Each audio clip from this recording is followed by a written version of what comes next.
افغانستان کی صورتحال پر اقوام متحدہ کی سلامتی کونسل کے اجلاس میں پاکستان، بھارت اور افغانستان کی نشست پر موجود نمائندے کے درمیان سخت جملوں کا تبادلہ ہوا ہے۔ پاکستان نے کہا ہے کہ افغانستان میں اس کی کارروائیوں کا ہدف افغان عوام نہیں بلکہ دہشت گردی سے منسلک انفراسٹرکچر تھا۔ افغان نمائندے اور بھارت نے پاکستانی کارروائیوں پر اعتراض کرتے ہوئے شہری ہلاکتوں اور افغانستان کی خود مختاری کا معاملہ اٹھایا ہے۔ اقوام متحدہ میں پاکستان کے مستقل مندوب سفیر عاصم افتخار احمد نے سلامتی کونسل میں حق کے جواب استعمال کرتے ہوئے کہا کہ مارچ میں کی جانے والی کارروائیوں کا مقصد افغان عوام کو نشانہ بنانا نہیں تھا۔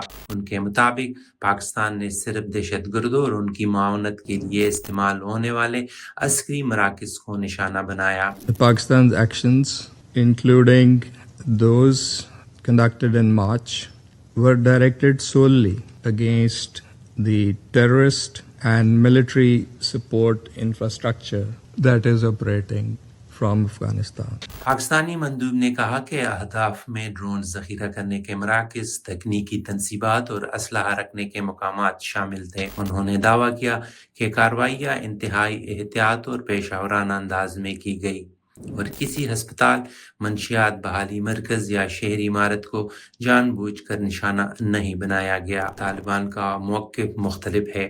ان کا کہنا ہے کہ مارچ میں کابل کے ایک منشیات بحالی مرکز پر حملے میں سینکڑوں افراد ہلاک ہوئے تھے۔ پاکستان نے اس الزام کی تردید کرتے ہوئے کہا تھا کہ اس نے صرف عسکری تنصیبات اور دہشت گردی سے منسلک انفراسٹرکچر کو نشانہ بنایا۔ افغانستان کی نشست پر موجود نمائندے نصیر احمد فائق نے پاکستانی فضائی کارروائیوں پر اعتراض کرتے ہوئے شہری ہلاکتوں، افغانستان کی علاقائی سالمیت اور بین الاقوامی قانون کی پاسداری کا معاملہ اٹھایا۔ پاکستانی مندوب نے بھارتی نمائندے کے بیان کا بھی جواب دیا۔ انہوں نے کہا کہ بھارت افغانستان میں سرگرم کالعدم تحریک طالبان پاکستان اور بلوچستان لبریشن آرمی کی معاونت کر رہا ہے، تاہم بھارت ایسے الزامات مسترد کرتا رہا ہے۔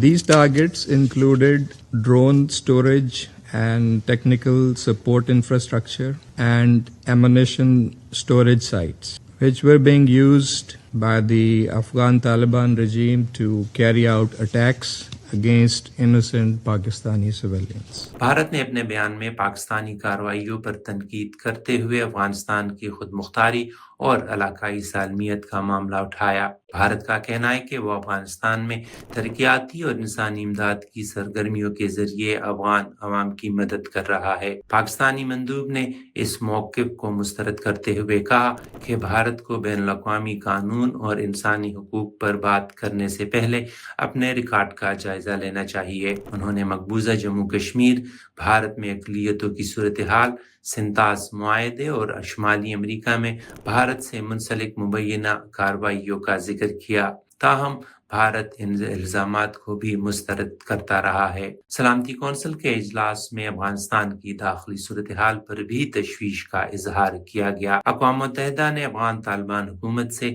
جامع طرز حکمرانی، خواتین اور بچیوں کے حقوق کے احترام اور افغان سرزمین کو کسی بھی ملک کے خلاف دہشت گردی کے لیے استعمال نہ دینے کا مطالبہ کیا ہے۔ پاکستانی مندوب نے کہا کہ پاکستان اپنی قومی سلامتی اور شہریوں کے تحفظ کے لیے ضروری اقدامات جاری رکھے گا۔ افغانستان سے متعلق سلامتی کونسل کا اجلاس ایسے وقت میں ہوا ہے جب پاکستان اور افغانستان کے تعلقات دہشت گردی، سرحدی کشیدگی اور شہری ہلاکتوں کے دعووں کے باعث شدید دباؤ کا شکار ہے۔ اردو امریکہ کے لیے فضل اللہ، نیو یارک۔